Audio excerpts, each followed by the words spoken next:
Welcome to big TV. PSC చైర్మన్గా Serilingampally MLA అరకెప్పుడు గాంధీని కాంగ్రెస్ ప్రభుత్వం నియమించింది. మరి బీఆర్ఎస్ ఎమ్మెల్యేగా పిఎస్సి చైర్మన్ అయ్యాడా లేదా కాంగ్రెస్ పార్టీ ఎమ్మెల్యేగా చైర్మన్ అయ్యాడా? ప్రస్తుతం మనతో అరకెప్పుడు గాంధీ ఉన్నారు. నమస్తే అండి. నమస్తే. పిఎస్సి చైర్మన్ మీకు పెద్ద పదవి ఇచ్చారు, ఎలా చూస్తారు? మీ ఫీలింగ్ ఏమిటి? 3 సార్లు షేర్లింగంపల్లి కాన్స్టిట్యున్సీ శాసనసభ సభ్యుడిగా నా మిత్రులు, శ్రేయోభిలాషులు, నా ప్రజలు అత్యధిక మెజార్టీతో గెలిపించి ఎన్ని గొప్ప పదవులు వచ్చినా ఈ పదవి ముందు తక్కువే. అటువంటి పదవి నా ప్రజలు నాకు ఇచ్చారు. దాని తర్వాత శాసనసభ్యుడిగా బీఆర్ఎస్ శాసనసభ్యుడిగా గెలవటం, పిఎస్సి చైర్మన్గా నామినేషన్ వేయటం, నామినేషన్ వేసి స్పీకర్ గారికి అలాగే శాసనసభ వ్యవహారాల మంత్రి గారికి, చైర్మన్ గారికి, ముఖ్యమంత్రి గారి దృష్టికి తీసుకెళ్ళాం. ఒక పెద్ద కాన్స్టిట్యున్సీ 7.5 లక్షల ఓటర్ల ప్రతినిధిని నన్ను కన్సిడర్ చేయండి అని అన్నప్పుడు నాకు ఒక పెద్ద అవకాశం ఇచ్చి పిఎస్సి చైర్మన్గా నన్ను ఆశీర్వదించారు. ఆ పదవికి న్యాయం చేయడానికి ఎన్ని కోణాల నుంచి సలహాలు సూచనలు తీసుకొని న్యాయం చేయాలో చేయటానికి నాకు బాధ్యతలు అప్పచెప్పినటువంటి గౌరవ పెద్దలందరి మనోభావాలకు అనుగుణంగా ముందుకు తీసుకెళ్తా. పిఎస్సి చైర్మన్ కాక మీరు మంత్రి పదవి కూడా ఆశించిండని చెప్పి బయట పుకార్లు. మంత్రి పదవి రాక పిఎస్సి చైర్మన్ అనేది చిన్న పదవి ఇచ్చారని ఏమన్నా? నేను ఎప్పుడు కూడా ఆ పార్టీలో కానీ ఈ పార్టీలో కానీ ఏ పార్టీలోనూ కూడా నాకు ఈ పదవి కావాలని ఇంతవరకు ఎక్కడ ఎటువంటి కండిషన్ కూడా ఎప్పుడు పెట్టలే. ఎప్పుడు కూడా నేను బీఆర్ఎస్ పార్టీలో కూడా అన్కండిషనల్గా చేరి పనిచేశాను. టీడీపీలో ఎన్టీఆర్ అభిమానిగా 25-30 ఏళ్ల కార్యకర్తగా పనిచేశాం. చంద్రబాబు నాయుడు గారు అవకాశం ఇచ్చారు. మరి 85,000 మెజార్టీ ఆ రోజుల్లో నాకు ఇచ్చినటువంటి ప్రజల మనోభావాలు, పార్టీ కార్యక్రమాలు ఇక్కడ తగ్గటం, అభివృద్ధి కోసం ఆ రోజు టీఆర్ఎస్ పార్టీలో చేరటం, నాకు అక్కడ కేసీఆర్ గారి గౌరవం ఇవ్వటం, అభివృద్ధి చేసి ప్రజల కళ్ళ ముందు ఉంచినటువంటి తీరు కూడా ప్రజలు చూశారు. బీఆర్ఎస్ శాసనసభ్యుడిగా గెలిచి ఈరోజు బిఎస్సి చైర్మన్గా రావటం, దాని తర్వాత కూడా నా ప్రజల, నా ఓటర్ల మనోభావాలకు అనుగుణంగా గతంలో ఉన్నటువంటి మా ఇద్దరి అనుబంధంతో ముఖ్యమంత్రి గారిని కలవటం, ముఖ్యమంత్రి గారు గతంలో కన్నా నీకు చక్కటి అభివృద్ధికి అవకాశం ఇస్తా, కలిసి పనిచేసుకుందాం రా, చక్కగా స్వేచ్ఛగా నీ కాన్స్టిట్యున్సీలో అభివృద్ధి చేసుకోమని చెప్పి చెప్పడం జరిగింది. వారు చెప్పిన మాటలకి గౌరవించి మిత్రుడిగా, ముఖ్యమంత్రిగా, పెద్ద బాధ్యతలో ఉన్నటువంటి శ్రేయోభిలాషిగా దేవుని కండవతో సత్కరించా. వారు కూడా పెద్ద మనసుతో నన్ను సత్కరించారు. కలిసి పనిచేసుకుంటున్నాం. వారిని కలిసినా కూడా నాకు కాన్స్టిట్యున్సీ అభివృద్ధికి నిధులు ఇచ్చారు. చూసుంటారు, లాస్ట్ వీక్ 10 నెలలుగా లేనటువంటి శంకుస్థాపన లాస్ట్ వీక్ ఇలాగ అన్ని డివిజన్లోనూ పనులు మొదలయ్యే కార్యక్రమాలకి ముఖ్యమంత్రి గారు మిగిలిపోయినటువంటి పెండింగ్లో ఉన్నటువంటి ఫ్లైఓవర్స్, లింక్ రోడ్లు చర్చిస్తే సంబంధిత అధికారులకు చెప్పి మళ్ళీ అభివృద్ధి గాడిలోకి తీసుకొచ్చినటువంటి ఘనత ముఖ్యమంత్రి గారిది అని చెప్పడంలో ఎటువంటి సందేహం కూడా లేదు. కాంగ్రెస్, బీఆర్ఎస్, మొదల టీడీపీ, బీఆర్ఎస్, కాంగ్రెస్, నెక్స్ట్ మళ్ళీ పైన పెట్టు అరకెప్పుడు గాంధీ. నా ప్రజలు 29 రాష్ట్రాల ప్రజానికం ఉన్నారు. నా కాన్స్టిట్యున్సీ హైయెస్ట్ ఓటర్లు ఉన్నటువంటి కాన్స్టిట్యున్సీ. దీనిలో ఏంటంటే నేను వస్తే నా ప్రాంతానికి పని చేసేవా లేదా, ముఖ్యమంత్రి గారి దూకుడు, ముఖ్యమంత్రి గారి విజన్, భవిష్యత్తు చూస్తే లాంగ్ టర్మ్ ముఖ్యమంత్రిగా అభివృద్ధి చేసే ఆలోచనలో రేవంత్ రెడ్డి గారు ఉన్నారు అని అంటంలో ఎటువంటి సందేహం కూడా లేదు. గతంలో ఈ విజన్ కేసీఆర్కి లేదంటారా? ఉన్నది. చేశాం. కేటీఆర్కు లేదంటారు. కేటీఆర్కు అత్యంత సన్నిహితంగా మీరు మెలిగారు. అరకెప్పుడు గాంధీ ఎప్పుడు కేటీఆర్తో సన్నిహితంగా నేను ఉండేవారు. అభివృద్ధికి సహకరించే ప్రతి వాళ్ళతో సన్నిహితంగా మెలుగుతా. ఏ పార్టీతో నాకు విభేదాలు లేవు, ఎక్కడా విభేదాలు లేవు. అభివృద్ధినే కోరుకున్నా. ఎటువంటి ఇల్లీగల్ యాక్టివిటీస్ నా కాన్స్టిట్యూన్సీలో చేసినా కళ్ళు మూసుకున్నా కానీ వాడి జోలికి నేను పోలే. అందుకనే 3వ సారి శాసనసభ్యుడిగా నా ప్రజలు నన్ను గెలిపించారు. మిమ్మల్ని పిఎస్సి చైర్మన్ చేయంగానే కేటీఆర్, హరీష్ తీవ్ర విమర్శలు గుప్పించారు. మా పార్టీ ఎమ్మెల్యేకు పిఎస్సి చైర్మన్ ఎట్లా ఇస్తారు అనేది వాళ్ళ ఆరోపణ. వాళ్ళ మనోభావాలు, వాళ్ళ గత అనుభవాలు, మొట్టమొదటి 5 సంవత్సరాల టర్మ్లో ఏం చేశారు, రెండో టర్మ్లో 22 మంది కాంగ్రెస్ సభ్యులు గెలిస్తే పిఎస్సి పదవి శ్రీధర్ బాబు గారికి పార్టీ డిసైడ్ చేస్తే ఒక్కొక్క శాసనసభ్యుడిని టీఆర్ఎస్ కండవా కప్పి ఏ పార్టీకి పిఎస్సి పదవి ఇచ్చారు అనే విషయాలు వాళ్ళు కానీ ప్రజలు కానీ మీడియా సంస్థలు కానీ నెమరు వేసుకోవాల్సిన అవసరం ఉన్నది. ఇవాళ ఏదో మనం కష్టాల్లో ఉన్నాం, ఎదట వాళ్ళు ఏదో చేసేస్తున్నారు అనే బాధపడటం కన్నా మనం చేసిన గతంలో పాపాలు మనం వెంటాడుతున్నాయని కూడా ఎందుకు అనుకోకూడదు. మనం చేసిన పనులేంటి, మనకన్నా ఎక్కువ తప్పులు వాళ్ళు చేస్తున్నారా అనేది కూడా గుండె మీద చేసి మనం ఆలోచన చేస్తే మంచి ఏంటి చెయ్యంటి అనేది వాళ్ళకు కూడా అర్థమవుతుంది అనేది నా భావన. మీ పైన కాకుండా కూడా నిన్న హైకోర్టు తీర్పు ఒకటి చూశారు. అనర్హత వేటుకు సంబంధించి ఏదైతే స్పీకర్ దగ్గర ఉన్న కార్యదర్శికి హైకోర్టు ఆదేశాలు జారీ చేసింది, స్పీకర్ ముందు ఫైల్ ఉంచమని. అనర్హత వేటుకు సంబంధించి మీరు చెప్పే అభిప్రాయం ఏంటి? న్యాయస్థానాన్ని గౌరవిస్తాం, స్పీకర్ నిర్ణయాన్ని స్వీకరిస్తాం. గతంలో కూడా రేవంత్ రెడ్డి గారు పార్టీ మారిన శాసనసభ్యుల మీద కేసు వేశారు. కోర్టు తీర్పులు ఏమొచ్చినాయి, ఇతర రాష్ట్రాల్లో ఏమొచ్చినాయి, మన రాష్ట్రం 10 ఏళ్ల పాలనలో కోర్టు తీర్పులు ఏమొచ్చినాయి, స్పీకర్ గారి నిర్ణయం ఏంటి, స్పీకర్ గారి నిర్ణయం కీలకమా, కోర్టు నిర్ణయం కీలకమా అనేది ప్రస్తుతం న్యాయస్థానంలో ఉంది. కాబట్టి దాని మీద మనం ఎంత తక్కువ మాట్లాడుకుంటా అంత మంచిది. రాబోయే రోజుల్లో కోర్టు పరిధిలో ఉన్నటువంటి కోర్టు వ్యవహారాలు ముందుకొస్తాయి. స్పీకర్ పరిధి ఏమిటి, స్పీకర్ గారి పరిధి ఏమిటి అనేది కూడా తొందరలో మనం అంతా కూడా చూడబోతాం. పిఎస్సి పదవి అనేది చాలా పెద్ద పదవి. పద్ధతులకు సంబంధించి చాలా విషయాలు ఉంటాయి, వాటి ఖర్చులకు సంబంధించి కూడా ఒక లెక్క ఉంటుంది. ఆ పదవిలో మీరు ఎంతవరకు న్యాయం చేయాలనుకుంటున్నారు? ఖచ్చితంగా కొత్తగా వచ్చిన శాసనసభ్యుడికి కాన్స్టిట్యున్సీ గురించి, ప్రజల గురించి, ప్రజల అవసరాల గురించి 100% అవగాహన ఉంటుందా? ఉండదు.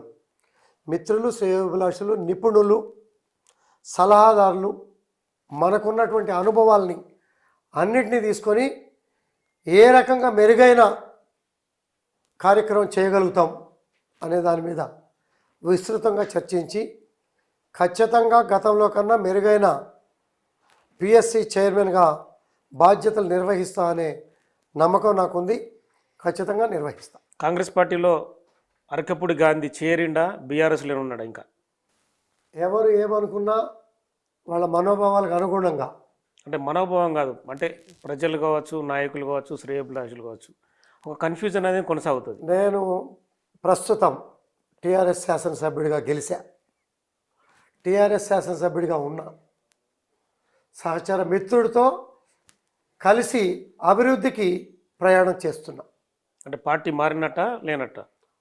అది ఎవరు ఏ రకంగా ఊహించుకుంటే దాన్ని ఆ రకంగా ఊహించుకుంటే అంటే నాకు ఎటువంటి ఇబ్బంది లేదు. అరకపూడి గాంధీ ఇచ్చే సమాధానం వేరు కదా.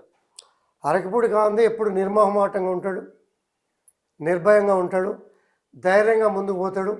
జరగబోయే పరిణామాలకు కూడా ధైర్యంగా ఎదుర్కొని ముందుకు పోవడానికి కూడా ఎక్కడ వెనకాడే ప్రసక్తి లేదని. వచ్చే 5 ఏళ్ళు కూడా బీఆర్ఎస్ ఎమ్మెల్యేగానే కొనసాగుతారా? నా కాన్స్టిట్యున్సీ ప్రజల మనోభావాలను బట్టి, అభివృద్ధిని బట్టి కొనసాగుతాం. మీపై అనర్హత వేటు వేయాలని చెప్పి నిన్న హరీష్, కేటీఆర్ కూడా ఫుల్ డిమాండ్ చేసిన పరిస్థితి. అనర్హత వేటు వేస్తారు, తర్వాత పరిణామాలు ఏంటి? అనర్హత వేటు 10 ఏళ్ళు వేయించగలిగారా? మీరు వేసారా? ఎంతమంది శాసనసభ్యుల్ని జాయిన్ చేసుకుని అర్హత వేటు మీరు వేశారు అనేది కూడా సమాజం మన క్వశ్చన్ చేస్తుంది. దానికి ప్రిపేర్గా ఉంటే మేము దేనికైనా సిద్ధమే అనేది నా సమాధానం. పిఎస్సి చైర్మన్గా మీరు సెట్ అవ్వారని కొంతమంది బయట ఆరోపిస్తున్నారు, వాటికి మీ సమాధానం? పుట్టబోయే బిడ్డ గురించి ముందే మాట్లాడితే, ముందే ఊహించుకుంటే వాళ్ళ అభిప్రాయాలు అవి. అంటే ఎందుకని అంటే అలాంటి ఆరోపణలు బాధ్యతలు స్వీకరించినాక నా బాధ్యత ఏంటి, వాళ్ళకన్నా మెరుగ్గా, గతంలో కన్నా మెరుగ్గా ఈ బాధ్యతలు స్వీకరిస్తానా లేదా అనేది వాళ్ళకి తెలుస్తుంది. అసలు బాధ్యతలే స్వీకరించలే, లెటరే తీసుకోలే, ఇప్పుడే పగటి కళ్ళగంటే ఎట్లా? కాంగ్రెస్ పార్టీలో చాలామంది ఎమ్మెల్యేలు ఉన్నారు, 64 మంది వాళ్ళు గెలిచిన పరిస్థితి. కానీ ఏపీ ముఖ్యమంత్రి చంద్రబాబు ప్రోద్బలంతోనే మీకు పిఎస్సి చైర్మన్ వచ్చిందని బయట ఆరోపణ. చంద్రబాబు నాయుడు గారు, అంటే చంద్రబాబు మీరు సన్నిహితంగా ఉంటారనేది కూడా రెగ్యులర్గా తెలిసిన విషయం కదా. ఎన్టీ రామారావు గారు అభిమానిని. చంద్రబాబు నాయుడు గారు నాకు మొట్టమొదటగా శాసనసభ్యుడిగా అవకాశం కల్పించినటువంటి సీనియర్ నాయకుడు, 14లో నాయకుడు. అభిమానం పోగొట్టుకోలే. నన్ను ఆశీర్వదించిన ప్రజల మనోభావాలకు అనుగుణంగా నేను నడుస్తున్నా తప్పించి, ఎందుకంటే చిన్నప్పటి నుంచి ఎన్టీ రామారావు గారు సినిమా అభిమానులం, రాజకీయ అభిమానులం. అలాగే రాజకీయంలో రావాలని ఏనాడు కూడా అనుకోలే. నాకు అవకాశం కల్పించారు. అభిమానం ఇవాళకి వాళ్ళ పార్టీ మారగానే అభిమానం 100% చచ్చిపోతుందా? అభిమానం ఉంది. ఏ పార్టీ మారేటప్పుడు కూడా వారు నాకు సలహాలు ఇవ్వలేదు, పార్టీ మారని, మీరు ఎక్కడున్నా బాగుండాలి అనే మనస్తత్వంతో వారు ఆశీర్వదించారు. మా కార్యకర్తల ప్రజల మనోభావాల బట్టి మేము నడుచుకుంటున్నాం. ఈ మధ్య 2-3 సార్లు కూడా కలిసినట్టు చంద్రబాబుని మీరు. వారు గెలిచినాక, ముఖ్యమంత్రి అయినాకనే, దేశంలో 164 సీట్లు గెలిచిన రాష్ట్రంలో ఒక ముఖ్యమంత్రిగా హైదరాబాద్ వచ్చినప్పుడు, రాజకీయాల్లో మాకు అవకాశం కల్పించిన ముఖ్యమంత్రిగా గౌరవంగా అభినందించి సెలవు కప్పడానికి వెళ్ళాం, కలిసాం. ఆయన అనుభవాలన్నింటినీ కూడా చెప్పారు. మీరు ఎక్కడన్నా బాగుండాలని కోరుకున్నాం తప్పించి ఇది అది అని చెప్పి వారు ఎప్పుడు కూడా చెప్పరు. గత 10 ఏళ్ళ కేసీఆర్ బీఆర్ఎస్ పాలన, గత సాగుతున్న 10 నెలల రేవంత్ పాలన ఎట్లా చూస్తాడు? అది 10 సంవత్సరాల బాబు, ఇది 10 సంవత్సరాల బిడ్డ. ₹1,00,000 రుణమాఫీ చేయటానికి ఏ రకంగా ఇబ్బంది పడ్డామో 10 సంవత్సరాల్లో చూసాం. ధైర్యంగా ఛాలెంజ్ చేసి ఒక యువకుడిగా 2 లక్షల రుణమాఫీ చేస్తా అనే ధైర్యంతో రుణమాఫీ చేసినటువంటి, దేశంలో ఎక్కడా చేయలేని పరిస్థితుల్లో రుణమాఫీ చేసినటువంటి గొప్ప నాయకుడు రేవంత్ రెడ్డి గారు అనుకోవటం ఎటువంటి సందేహం ఉందా? మీకు నాకు 50 ఎకరాలు ఉంది, మీకు నాకు ఇవ్వకపోవచ్చు, ఇంకా కొంత చేయాలి, చేస్తున్నటువంటి సందర్భం. అదే దూకుడు, అదే అభివృద్ధి రాష్ట్రంలో ఉంటుందని నేను మనస్ఫూర్తిగా నమ్ముతున్నా. 10 ఏళ్ళ బీఆర్ఎస్ పాలనలో ఎటువంటి అభివృద్ధి జరగలే అని చెప్పి మీరు చెప్తున్నారు ఇప్పుడు? ఖచ్చితంగా జరిగింది, ఇంకా ఎక్కువ ఇప్పుడు జరుగుతుంది అనేది నా భావన. అంటే రుణమాఫీని మీరు ఉదాహరణగా చూపిస్తున్నారు, 10 ఏళ్ళలో జరగలేదు అనేది. వాస్తవం. మేము ₹1,00,000 రుణమాఫీ ఇవ్వడానికి 95,000 రూపాయలు ఇచ్చాం, 98,000 రూపాయలు ఇచ్చాం. ఆ బ్యాలెన్స్ డబ్బులు ఇస్తే 5,000 కోట్ల రూపాయల ఖజానాకి భారం పడుతుందని చేయలేకపోయాం. ఇవాళ అది మేము 5 ఏళ్లలో చేశాం. ముఖ్యమంత్రి గారు వచ్చిన 10 నెలల్లో 2 లక్షల రుణమాఫీ చేసినటువంటి పరిస్థితి వాళ్ళ కళ్ళారా మీరు చూస్తున్నారు, నేను చూశాను. 10 నెలల పాలన 2 ఫెయిల్యూర్ అని చెప్పి కేటీఆర్ రెగ్యులర్గా ట్విట్టర్లో విమర్శిస్తుండు. అంటే గురుకులాలు కావచ్చు, మిగతా హాస్టల్స్ కావచ్చు, అభివృద్ధికి సంబంధించిన అంశాలు కావచ్చు. ఖచ్చితంగా తండ్రి ఇంట్లో ఉన్నటువంటి డబ్బులన్నీ ఖర్చు పెట్టేసి ఖాళీ బీరువా ఇచ్చిపోతే కొడుకు చేంజ్ చేస్తాడు. అంటే ఖాళీ బీరు అంటే మీరు అర్థం చేసుకోవాలి. ఖజానా ఖాళీ చేసి ఎంటీ ఖజానా అప్పచెప్పాం. అందులో మీరు కూడా భాగస్వాములు అయ్యారు కదా. వాస్తవంగా తప్పుల్ని తప్పు అని చెప్పలేకపోయాం, మంచిని మంచి అని చెప్పాం. కొన్ని సంఘటనలు కొన్ని చెప్పగలిగే ఉంటాయి, కొన్ని చెప్పలేని ఉంటాయి. అటువంటి పరిస్థితుల్లో మళ్ళీ ఖజానా నింపుకొని ఉచిత బస్సు కావచ్చు, రైతు రుణమాఫీ కావచ్చు, అంచెలంచెలుగా ఎదుగుతూ చక్కటి గొప్ప రాష్ట్రంగా తయారు చేయాలనే ఆలోచనలో యువకుడు, ఉత్సాహవంతుడు, ఆలోచన పరుడుగా ముందుకు పోతున్నటువంటి ప్రభుత్వంలో మన పాత్ర ఉన్నది అంటే ఏదైనా ఒక మంచి పని చేసినప్పుడు ప్రజలంతా ఈ మంచి పనిలో నా పాత్ర ఉన్నదంటే ఎంత సంతోషంగా ఫీల్ అవుతారో ఆ అవకాశాలను మనం ఎత్తుకొని ముందుకు పోవాలి తప్పించి నిరాశతో నిస్పృహతో ఇంట్లో కూర్చుంటే మనం నమ్ముకునే వాళ్ళంతా అన్యాయం అయిపోతారు. మీరు ఖాళీ బీరువా అంటున్నారు, వాళ్ళేమో కర్మ కర్త క్రియ తెలంగాణకు మేమే దిక్సూచి భారతదేశం తెలంగాణ వైపు చూసిందని వాళ్ళు చెప్తున్నారు. వాస్తవాలు అందరికీ కూడా తెలుసు, కళ్ళారా చూసాం, మెరుగైన పాలన కోసం ఎదురు చూస్తున్నాం, 1,00,000కి 2,00,000కి తేడా చూసాం. మరి ఇటువంటి పరిస్థితుల్లో మరి ఆలోచన విధానం మారి ప్రజలు 64 సీట్లు ఇచ్చారు, మాకు 39 సీట్లు ఇచ్చారు. ప్రజలు నమ్మారు కదా, ప్రజల నమ్మకాన్ని ఇవాళ 2,00,000 రుణమాఫీ చేయగలిగారు కదా, ఉచిత బస్సు సౌకర్యం నడుస్తూ ఉంది కదా, 200 యూనిట్లు ఎలక్ట్రిసిటీ ఉచిత యూనిట్లు అనేది కూడా అంచెలంచెలుగా సాగుతున్నటువంటి పరిస్థితుల్ని గాడిలో పెట్టి మెరుగైన పాలన చేయడానికి ప్రయత్నాలు చేస్తున్నారు. ఆ ప్రయత్నాల్లో ఇది మంచిది అనుకుంటే మన సహకారం కూడా ఇచ్చి ప్రోత్సహించాల్సిన బాధ్యత మన మీద. మీరు చెప్పే పథకాలన్నింటిలో లొసుగుల్ని వాళ్ళు వెతుకుతున్నారు. కోడిగుడ్డు మీద ఈకలు బిగుతున్నారని గతంలో ప్రతి వాళ్ళు కూడా మాట్లాడుతూ ఉంటారు. సహజంగా లోపాలు ఉంటే సరిదిద్దుని ముందుకు పోవాలి, మంచి సలహాలు సూచనలు ఇచ్చి మన రాష్ట్రం బాగుపడాలి, ఉద్యమం చేసి తెచ్చుకున్నాం అనే భావన ఉన్నప్పుడు చక్కటి సలహాలు సూచనలు ఇచ్చి మన ప్రజల శ్రేయస్సు కోరుకొని ముందుకు నడిపించే కార్యక్రమం చేయాలి. కేటీఆర్కు మీరు అతి సన్నిహితంగా మెలిగేవారని బయట టాక్. పార్టీ మారిన తర్వాత కేటీఆర్ మీతో అంటే సంప్రదింపులు జరపవచ్చు, ఫోన్లో మాట్లాడచ్చు, మీ ఫీలింగ్ ఏమిటి? నేను పార్టీలో ఉన్నప్పుడు మాట్లాడా, రేవంత్ రెడ్డి గారిని కలిసినాక కూడా మాట్లాడా. మీకు నచ్చిన లీడర్ ఎవరు, కేటీఆర్, రేవంత్ రెడ్డి? నచ్చిన హీరో ఎవరు అంటే పాత హీరోలు ఎన్టీ రామారావు గారు, కొత్త హీరో పేరు త్వరలో చెప్తా. హీరో మీన్స్ అంటే ఇప్పుడు ప్రస్తుతం ఒక పార్టీలో కొనసాగుతున్నారు కదా మీరు, అదే కొత్త హీరో పేరు త్వరలో చెప్తా మీకు. ఎట్లా ఉంది రేవంత్ రెడ్డి పాలన, మీరు అబ్జర్వేషన్? చక్కటి అభివృద్ధి వైపు అడుగులు వేస్తుంది అని అనడంలో ఎటువంటి సందేహం లేదు. అన్ని కోణాల్లో ప్రయత్నాలు చేస్తూ ఉన్నారు, ప్రయత్నాలు సక్సెస్ అవుతాయి, మంచి పాలన అందిస్తారు, ఈ రాష్ట్రం బాగుపడుతుంది అని అనడంలో ఎటువంటి సందేహం లేదు. హైడ్రా మీద మీ అభిప్రాయం? హైడ్రా మీద కొన్ని అపోహలు ఉన్నమాట వాస్తవం. హైడ్రా ఇవాళ కొత్తగా వచ్చినటువంటి సంస్థ.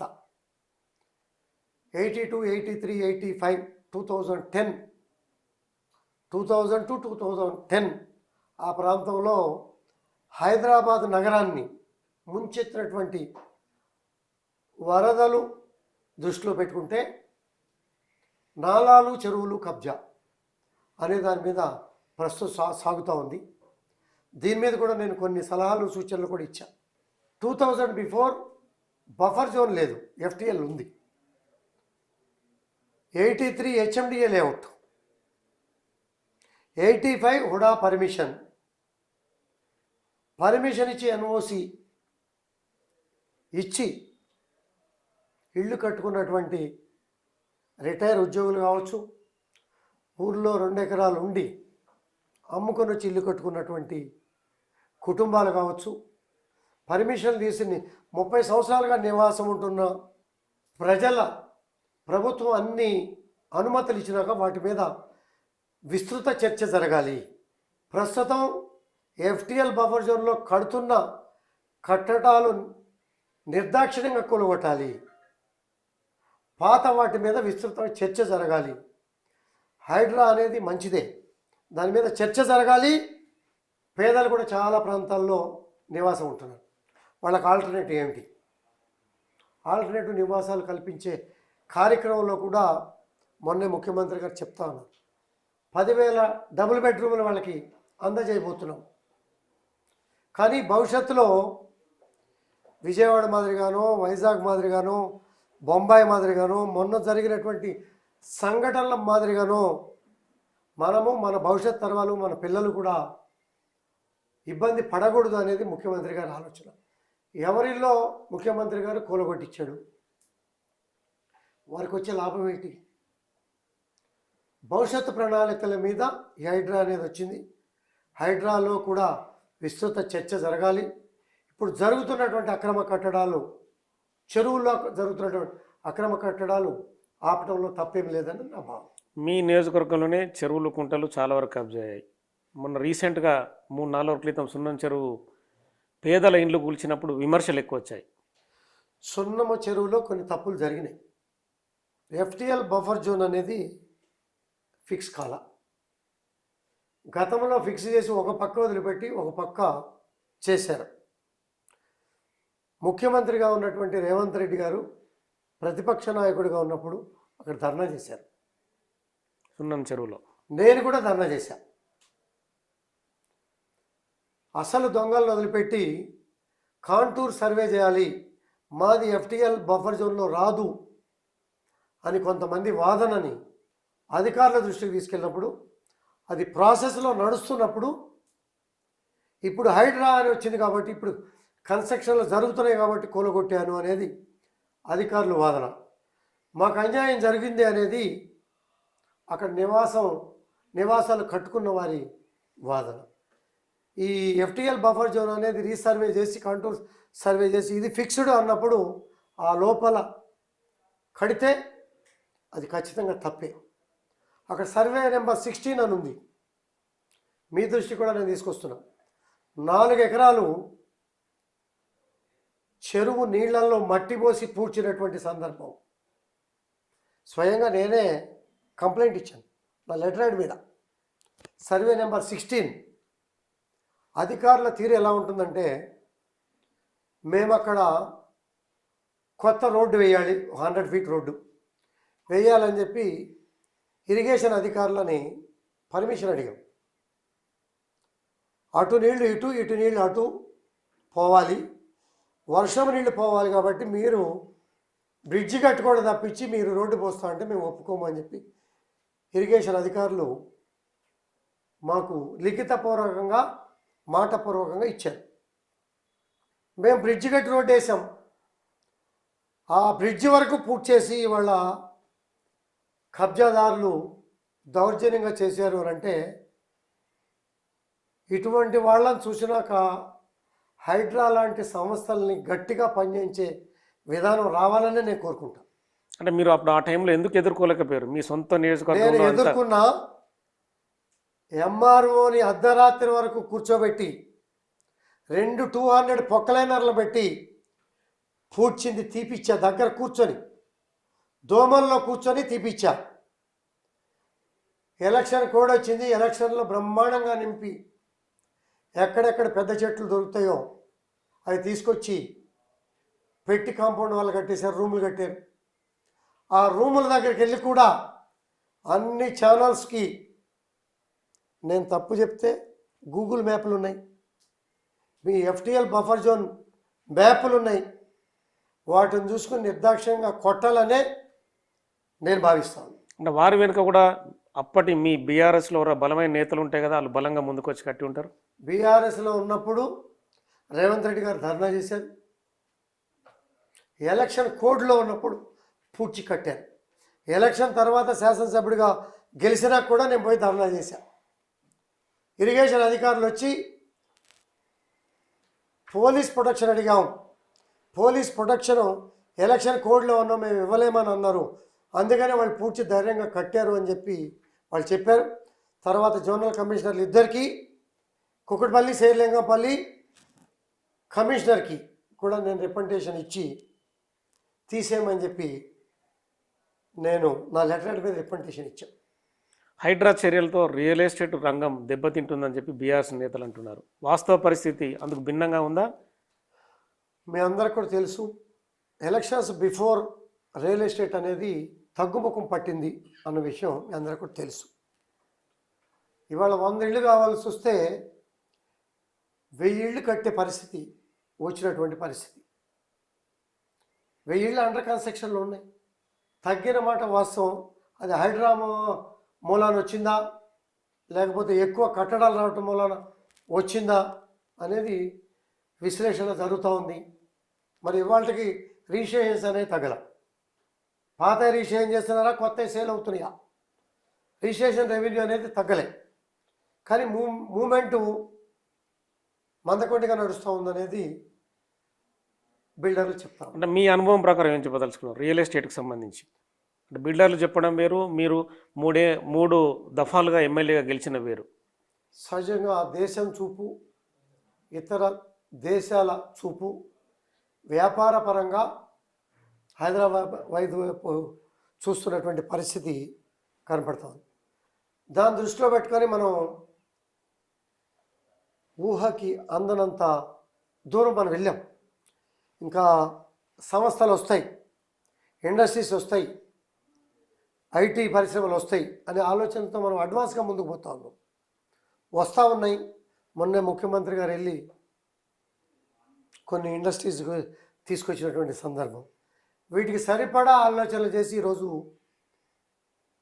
30 ఫ్లోర్లు, 40 ఫ్లోర్లు, 50 ఫ్లోర్లు కన్స్ట్రక్షన్ జరుగుతున్నటువంటి పరిస్థితులు. ఆ పరిస్థితులను దృష్టిలో పెట్టుకొని 100 crores per acre కృత్రిమంగా ఎదిగిందా, గ్రౌండ్ రియాలిటీ ఎదిగిందా, అన్కండిషనల్ ఫ్లోర్స్ ఇస్తామని చెప్పి ప్రభుత్వం ప్రకటన చేయకపోతే బిల్డర్లు ముందుకొచ్చి కొన్నారా, వాళ్ళ ఆలోచనలు బట్టి వచ్చారు. మరి ఉధృతంగా ఈరోజు హైరైజ్ బిల్డింగ్లు నడుస్తూ ఉన్నాయి, విల్లాస్ నడుస్తూ ఉన్నాయి. మరి ఇటువంటి పరిస్థితిలో కొంత మందకిచ్చింది ఖచ్చితంగా RRR రాగానే మళ్ళీ ఆల్రెడీ ప్రపోజల్స్ నడుస్తున్నాయి. కలెక్టర్స్ అంతా ల్యాండ్ ఎక్వైరీ ఉధృతంగా చేస్తూ ఉన్నారు. మళ్ళీ ఒక ఊపు వచ్చి హైదరాబాద్ నగరం మంచి భవిష్యత్తుని దృష్టిలో ముందుకు పోతుందంటే ఎటువంటి సందేహం లేదు. పిఎస్సి పదవి బీఆర్ఎస్ నుంచి వచ్చిన మీకు కట్టబెట్టారు. కాంగ్రెస్ పార్టీలో గెలిచిన 63 మంది కూడా అందులో కొంతమంది అసంతృప్త జ్వాలలు రగిలిస్తున్నారు. అంటే వాళ్ళందరినీ కొంత మేరకు మీరు అంటే సంతృప్తిపరిచే మాటలు ఏమైనా చెప్పదలుచుకున్నారా? పార్టీ వ్యవహారాలు ఇంటర్నల్గా అన్ని పార్టీల్లో కూడా అసంతృప్తి అనేది సహజం. 119 మంది ఎమ్మెల్యేలు అంటే 119 ఎమ్మెల్యేలకి న్యాయం చేయగలుగుతుందా ఏ పార్టీ అయినా? 580 మంది పార్లమెంట్ సభ్యులుంటే న్యాయం చేయగలుగుతారా? అలాగే వెనక ముందు న్యాయం జరుగుతుంది. సంతృప్తిగా అభివృద్ధి దశలో ముందుకు తీసుకెళ్ళడానికి అన్ని కోణాల్లో ప్రయత్నాలు జరుగుతున్నాయి. ఖచ్చితంగా ముందుకు సాగుతుంది. బీఆర్ఎస్ పార్టీ 10 ఏళ్ల పాలన మీరు కంటిన్యూగా చూశారు. కాంగ్రెస్ ప్రభుత్వ పాలన ఇంకా ఎలా ఉండాలని చెప్పి మీరు భావిస్తున్నారు? ఎంతకన్నా మెరుగ్గా ఉండాలని మీరు ఇచ్చే సలహాలు, సూచనలు? పర్మిషన్స్, రోడ్స్ వెడల్పు, ఐటీ పరిశ్రమలు, ఇండస్ట్రీస్, అలాగే ఏరోనాటికల్, కెమికల్ పరిశ్రమలన్నీ కూడా రావటానికి ఇవాళ మంచి అవకాశాలు ఉన్నటువంటి, డిసిప్లైన్, వనరులు ఉన్నటువంటి ప్రాంతం కాబట్టి చక్కటి అవకాశాలు ఉన్నాయి, చక్కటి భవిష్యత్తు ఉన్నది.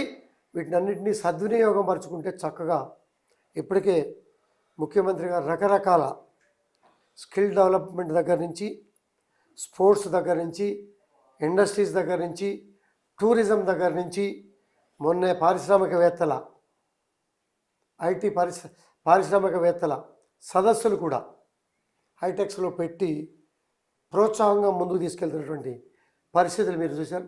ఈ వాతావరణం చూస్తే చక్కటి భవిష్యత్తు ఉంటుందంటలో ఎటువంటి సందేహం లేదు. Okay, thank you.